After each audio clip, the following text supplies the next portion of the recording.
I think some of the most underrated food in the world comes from Central America. I took a trip to Costa Rica in 2022 and realized this is some of the best food that I've had worldwide. It's underrated.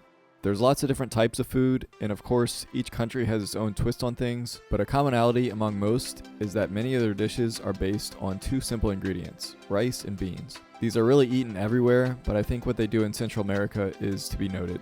This is a countryless version of a generic rice and beans dish that's just kind of based on the flavors from down there. I'm also adding chicken to mine to increase the protein. I've got 2 large chicken breasts here, maybe 1.5 pounds to 2 pounds of meat.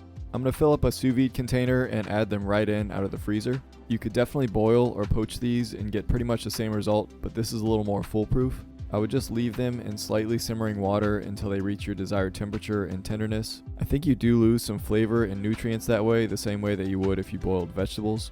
Anyway, I'm setting my sous vide to about 153 Fahrenheit. If you go to 165, you will overcook these in my opinion and defeat the purpose of the sous vide.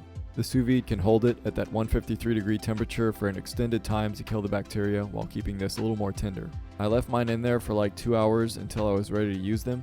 And to keep with the machine dependency, I'm going to shred these with my stand mixer instead of by hand. You could definitely do this with 2 forks, but I'm just using the paddle attachment until they're my desired result. I'm also hitting these with a pinch of salt, pepper, and cumin to individually season them. You can also overdo this and make these kind of pasty, so keep an eye on it. Now the rest of the dish is a simple one-pot meal. You could even do this without the meat if you want. I'm just going to prep a couple of veggies. I have 1 medium yellow onion, about 3 to 5 cloves of garlic, 1 green bell pepper, and a couple of limes and cilantro for garnish. I'm just going to dice up the onion and bell pepper and mince the garlic. The lime can be cut into wedges and the cilantro chopped up again for garnish. I'm going into my cast iron Dutch oven, which in hindsight I should have used my larger Dutch oven. Anyway, with about a tablespoon of bacon fat, you could just use neutral oil, but this is going to bring more flavor. When that's melted and hot, I'm going to add my onion, bell pepper, and garlic and saute those for about 5 minutes until they soften. At that point, I'm adding in 270 grams or about 1.5 cups of long grain rice. And contrary to the usual advice, I'm not going to rinse this first. The starch is going to be fine to body up the whole dish at the end. I'm also seasoning with a couple of teaspoons of paprika. You could use annatto powder if you can find that, and also a teaspoon of Mexican oregano. I'm stirring all that to evenly incorporate and also toast the rice for about 1 to 2 minutes.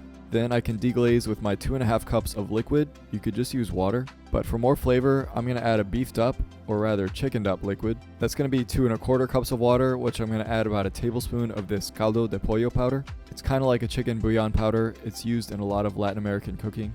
This brand supposedly has a distinct flavor, but if you can't find it, chicken bouillon is fine. And then I found this salsa lizano. It's a sauce brand from Costa Rica, and from what I've heard, pretty much everyone uses it in their recipes. It's just got some salty and acidic flavors that's going to make this more authentic. So I dump a 1/4 cup of that into the water to make a full 2.5 cups and mix everything together. And once this is in the pot, I'm just going to mix everything together until it comes to a simmer. I'll drop that to low heat and cover and cook for about 13 to 15 minutes until the rice is tender. Now I can fluff that up, and to finish, I'm just going to add my shredded chicken, and then I have 2 cans of black beans, which I've drained and rinsed. Dry black beans would be a little cheaper and better for this, but it takes more prep and I didn't have any on hand. This is where I realized my cooking vessel was a little too small, but we can make it work. Just stir all that together and keep it over low heat until the chicken and beans are warmed through. Do season this to taste with salt, pepper, and cumin. The rice and beans need a lot of seasoning. Everything is cooked at this point, so it's ready when you are. You should stir in a little cilantro at this point so it can bloom throughout the dish, but I just added it as garnish later. But this is a very voluminous dish that doesn't cost a lot and doesn't take a lot of work.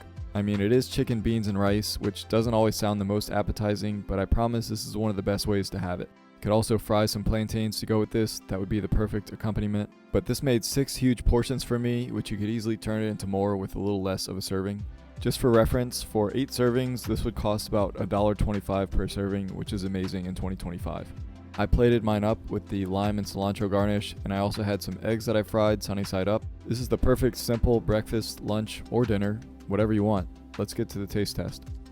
Sort of continuing a healthiest trend in 2025. It's one of the simplest things you can make, but just a few extra steps to make it taste that much better and not generic. If you're trying to save money or eat healthier, I think something like this is perfect. You can keep this in the freezer and have it as lunches throughout the month. Really whatever works for you, but I'm gonna dig in. Cheers. It's definitely missing the plantains, but still very good. I think that lizano sauce is what really makes this taste like authentic. You could get by with just water or chicken stock. I would at least do chicken bouillon and water or chicken stock. And this could probably be made even better and cheaper if you did dried black beans overnight and you soaked them and then boiled them with some flavorings that would make them better. But again, if you're just an everyday person, which most of my videos I feel like are not targeted towards, this is something definitely attainable, and I think it's just sophisticated enough so it's not super basic. I don't know, try this and let me know what you think. That's gonna do it for me today. Thank you all for watching, be blessed, and I'll see you next time. Forgot to even break up these eggs.